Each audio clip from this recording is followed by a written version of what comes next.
All the productions this season are new. That means that the sets and costumes and the direction are all being specifically made for our season. And Barber of Seville is starting the season and will have a fresh coat of paint, as it were. It's a beautifully art-inspired Spanish set production, and it features an amazing cast. Figaro is one of my favorite characters to sing because he's a goofball. I think the audience always enjoys each time he shows up.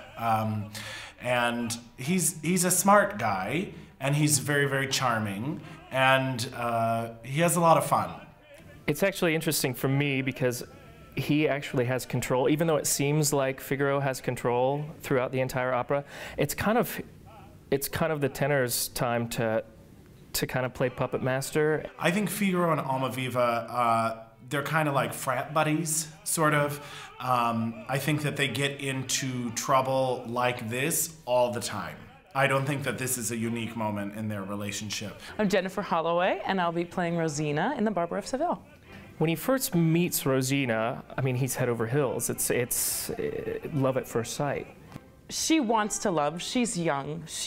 She's enticed by him. It's the first time he's willing to throw all these other women aside, and he says, yes, she is the one I want.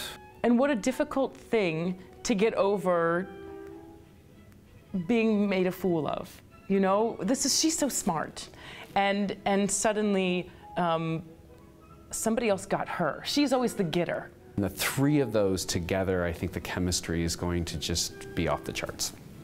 I think Barber is one of the funniest operas in the repertory. It's so silly, and it's so witty and charming. It will be the funniest thing anyone has ever seen. It's the Rossini, it's in the music. It just creates these heightened situations, and the pacing, which is what is so important to make comedy works. It's right there in the score.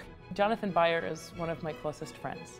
And I got this phone call from him, Jen, I'm doing Barber with you! And I was like, thank God, because I'm scared to death. So he'll be there to hold my hand, and he's brilliant at this role, and he will be fantastic, and I can't wait to share the stage with him. Jen and I have been friends since 2003, something like that, and even when we've sung in dramatic operas together, they somehow end up being comedies. The opera in itself always brings to mind I Love Lucy. For me, at least, I get to be myself and like be silly and jump around and all that stuff, which is rare. We will definitely be having a good time during the Barber, so I would assume that the audience would as well.